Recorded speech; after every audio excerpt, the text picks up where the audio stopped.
The government decided to conduct an experiment. People on the streets are being asked for their opinion about the island prison. It makes me feel safe. It's where we dump our garbage. Well, I think the death penalty is the real answer to the whole thing. Why should I pay taxes to support a bunch of killers? I think it's a good idea. Let them kill each other off. Afterward, TV journalists review the footage shot in the streets. 3 years ago, the death penalty for first-degree murder was replaced with exile, and now criminals are sent to San Bruno Island, which is better known as the prison island. Escape is impossible because the island is surrounded by minefields, and the only boat passage is guarded by a military destroyer. Now the journalists are preparing to shoot a new film about the island's inhabitants. A Bobby Farr, we can use him. His partner in a $2 million robbery. Bobby didn't want to share. Yeah. Hey, I know her, Lee Phillips. She threatened United Trust Bank. Did she do it? Yeah, in San Francisco, she blew up a bank building. Oh, A.J. Thomas, now he killed a cop. Oh, Bunny Campbell did in her mommy and daddy with an ice pick. Her we can use. Joy Lang. All she did was poison her husband. You gotta have a maniac. Dr. Norman Milford, the Mercy Killer. Recalling the characters from their previous film and looking through their photos, the TV crew feels satisfied. The new film should turn out quite well. Meanwhile, another woman sentenced to relocation to the island is being brought there. Carmen Sims, by order of Judge Junius Clay, you are sentenced to exile at San Bruno Maximum Security Detention Center for the rest of your natural life. Pursuant to Title 41, Section 7 of the California Penal Code, you are hereby declared legally dead. Sign here. The angry woman throws away a slip of paper and immediately screams in fear. A man's body is swaying in the waves. When she reaches the shore, she sees several more bodies of prisoners who have died in captivity. Sims settles in for the night, unaware that a man is watching her from a cliff. She tries to light a fire, but fails. Then the stranger comes down to the shore. The woman grabs a hatchet. The man explains that he used to be a doctor, so he greets all newcomers and examines them. It's wild mimosa. You want to snort? I don't want to get stoned. What's your name? Carmen. Mine's Milford. The rest are settled nearby in a camp, and now there are about 40 people left, although there were 75 when he first arrived on the island, and there aren't many women. I saw 2 bodies in the water. How did they get there? Everybody on this island's a killer. Except me. I'm innocent. Yeah. Aren't we all? The doctor leaves, and Carmen stays to sleep on the shore. In the morning, she heads to the prisoners' camp. Soon, she sees people in uniform clothing going about their daily routines. At this moment, Bobby, who has taken charge of the camp, emerges from his hut with his loyal assistant, Monk. They see Carmen entering the camp. Around them, many men and only 3 women. Bobby orders Monk to escort the woman. Yeah, you look like you could take on about 3 or 4 right off. Get your hands off of me. I don't know what you thought before you got to this island, but I'm gonna tell you what to think now. Welcome to Terminal Island, baby. Leaving the crying woman behind, Monk gives the order to begin work. Everyone leaves. In the evening, the women return to their hut and find Carmen lying on a mat. One of the women, Bunny, attacks her and drags her onto the floor. A confused Carmen doesn't understand what she did wrong. Joy explains the problem. What was that all about? You were lying in her corner. Okay, I'll take this corner if nobody objects. I wouldn't do that. Why not? That's your corner, too. Angry, Carmen says she wants to leave altogether since these accommodations don't suit her. But at the exit, she is met by a couple of men who shove her back inside. She can't understand why she's being treated this way or why things are run like this here. Why are we penned in here like pigs? Because we're too valuable to run loose. Valuable? The women explain to her that she's ended up among the privileged beauties who, in addition to working, must also stay close to all the men. But Carmen is not the type to let herself be bossed around. She promises to deal with Bobby and advises the other beauties to be careful with her. Finally, she addresses the one who knocked her off the mat. One more squawk out of you, myth freak. And I'll do to you what I did to my last cellmate when she leaned on me. Is that a fact? Despite her attitude, the next day Carmen ends up in a harness with Lee and together with the others begins plowing the vegetable garden. The women play the role of horses, pulling the plow themselves. When the man in charge realizes his workers are tired, he gives them a short break and steps aside. Carmen can't understand why the women put up with such treatment. Has anybody ever tried to stand up to them? Sure. They're either dead or gone. Gone where? Oh, some guys escaped. They're hiding out somewhere, if they're still alive. Maybe I'll join them. What makes you think they're any better than these cruds around here? While the women are talking, one of the workers asks for water, but the brute pours the cup in her face. The youngest of the men, Chino, feels sorry for her and gives her water, for which he immediately gets struck by the leader. A knife fight breaks out, which is stopped by the arrival of Bobby and Monk. All right, cut the crap. Chino leaves, and the woman receives her punishment. Fieldwork just doesn't seem to agree with these ladies. Their minds wander. Starting this afternoon, you'll help build a storehouse. Maybe that'll hold your attention. The women are sent to do construction work where they have to knead clay and carry heavy stones. Carmen quickly rubs her hands raw, and the doctor approaches to help her and decides to bandage her hands. However, Carmen is very displeased with his presence. You could have told me what it was like, and I wouldn't have come here. I'd have hid out. Look, out there alone, you die. At least here you'll live. But then Monk shows up and orders Carmen to get back to work. In the evening, the women return to their hut, but Monk announces a night shift for everyone. Don't get too cozy. Everybody's working a night shift tonight. Morning comes. The women lay out food when one of the workers pushes the brute, causing him to drop his plate. A fight breaks out, ending in the death of the unfortunate man, whose body is thrown into the sea. Meanwhile, the women are doing laundry. Did you ever hear Bunny talk? No, she stopped when she killed her folks. I wonder why. She never told us. Suddenly, a group of escaped prisoners, those who refuse to live under Bobby's rules, ambush the guards. After taking out the security, they take the women with them. The survivors realize Bobby will be furious. That evening, the fugitives settle around a campfire, eating freshly caught game and imagining Bobby seething in rage. In the morning, the men discuss where to go next and what to do with the women. However, Carmen refuses to return to Bobby's camp.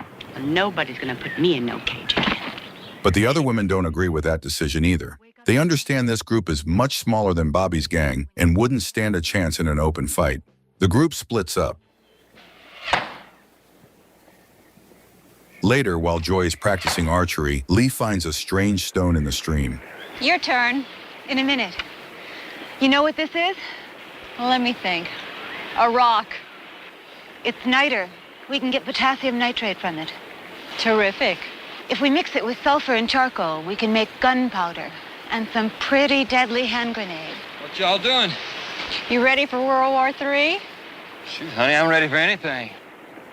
Meanwhile, Carmen brings AJ a herb from which poison can be made. She learned the recipe from her grandmother, a voodoo worshiper, and is ready to prepare a deadly mixture. She returns the man's knife, though he offers it to her for self-defense. But Carmen is more concerned with another matter.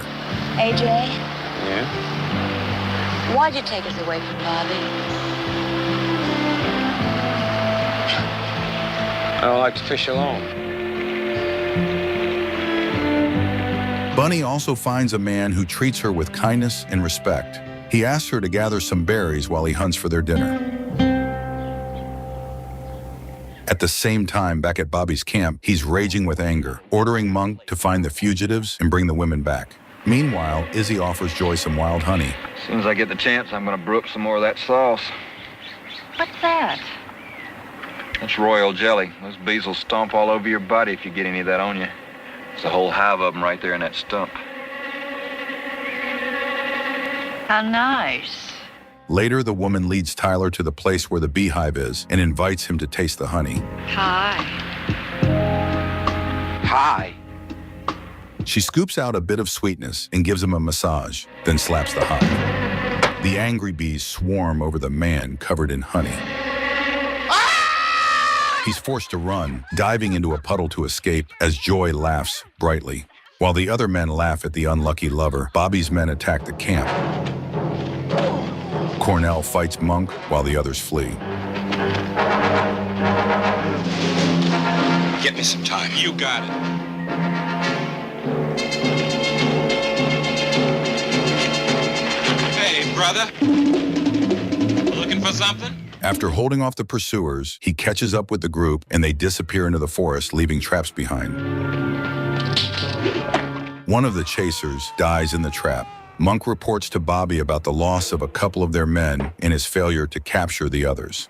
Meanwhile, in the fugitives' camp, one of the wounded men is getting worse. Is it ready? Yeah. Don't do it. We need you.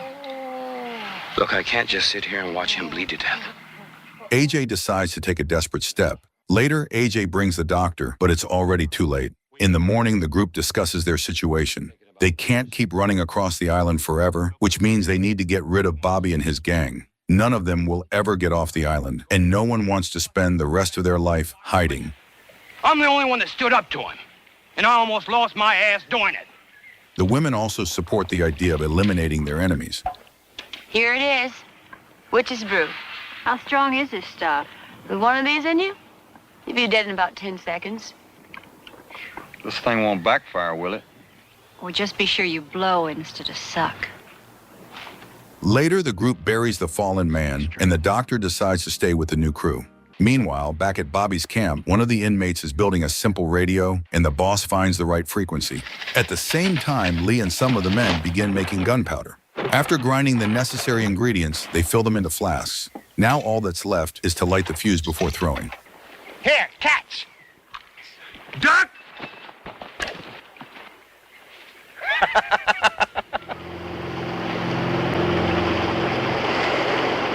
Meanwhile, Bobby's men find Bunny at the waterfall and take her with them. But one of them stays behind and meets Izzy's axe.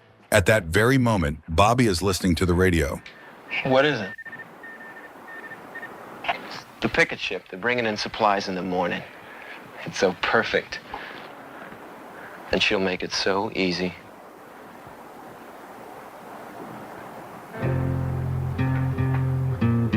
Meanwhile, the others follow Bunny's trail and see the woman being tied to posts on the seashore as bait. The women rush to help, but realize they can't handle the bandits. Then a police boat approaches the island. Bobby and his gang hide in the rocks. What are they pulling? Where the hell is Lee? While the police unload crates of supplies onto the shore, one of them goes to help the woman. She runs away. At that moment, one of Bobby's men swims to the boat, kills the officer, grabs his rifle, and opens fire on those on the beach. Bobby's bandits arm themselves, and while one stays behind to watch the boat, the others head back to the camp. Meanwhile, AJ's group discusses the situation. That's why we're going. How do we get close without getting shot? Same as they did. You can swim? Like a water snake. At this moment, Bobby shoots a gang member who dared to contradict him. Okay, hold it right there. I don't need you. I don't need anybody. But these and the bunker. Back on the shore, Izzy kills the boat guard with a blowgun.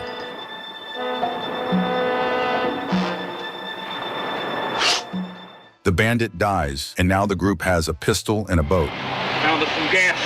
I ain't got my bike with me. Yeah, bring it. We're going into battle and that burns very hot. What about this? That's too heavy. They may be back any minute now. Just then, the doctor sees Bunny and rushes to help her. Suddenly, the girl begins to speak and begs to go home. Back at the camp, Bobby accuses Monk of cowardice. Monk, in turn, reminds him that too many of their men have died in the past month. He's starting to fear those who have turned against them. You're afraid, Monk. Bullshit. You think they're gonna come after us now, don't you? Well, they are. How do you know that? Because they're smart and strong. The only strong ones left besides me. And you. That night by the campfire, the doctor tells how he was convicted for disconnecting life support from a patient who was already dead, and that he doesn't want to return to a world that betrayed him. I withdrew it, with his wife's permission. I was convicted on a legal technicality. In the morning, the group moves toward Bobby's camp, but it is deserted. He's waiting for us. Bobby? Yeah. How do you know? Take a look at camp. There's no sign of life, is there? Where are they? They're probably hiding behind the tents. Maybe they got a plan of their own. But that changes nothing for the group. Everyone heads to their assigned positions. The women prepare gasoline canisters and homemade grenades. The men get ready for the assault. Joy gives Bunny instructions while Tyler pours fuel into pipes leading into Bobby's bunker. Okay, Bunny. Now, when we wave this, I want you to open the cans and light this and throw it in the trough. Okay? Now don't let us down. Good luck. First, a toilet explodes with one of the bandits inside. Then grenades fly into the huts. Panic erupts in the camp. No one knows what's happening, but Bobby and Monk return fire with captured weapons. During the shootout, Cornell is killed. Bobby keeps shooting from the storage shed, and Lee grabs a grenade and runs toward the bunker.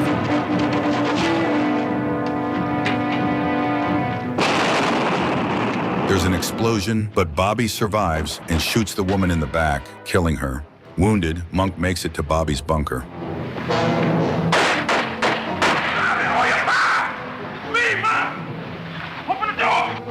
Now the two of them are shooting together, but Monk is frustrated that Bobby is wasting too many bullets. Joy frantically waves a cloth, but Bunny is in shock and can't remember what she's supposed to do.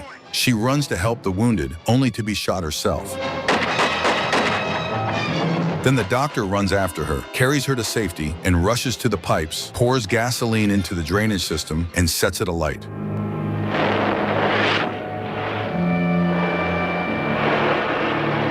Bobby realizes too late what's happening.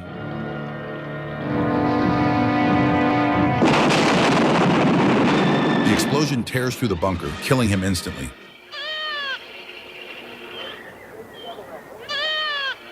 Peace and calm return to the camp. Boy, will I be happy 4 months from now. Because the baby will be here? No, because I can stop drinking this lousy goat's milk. People get back to their routines, and even the now blind Monk is given work. One day, a police boat docks on the shore, summoning the doctor. They inform him that his case is being reopened, but the doctor says Milford is dead. I don't know why I did that. I'd have to go through another trial. Maybe end up here again. Yeah. I do know why. I don't want to go back. Ever. Lee was right. This is home now. A new woman steps onto the shore and listens as the doctor and Bunny welcome her to the prison island. Hello. Who are you? I'm Dana. Welcome to Terminal Island.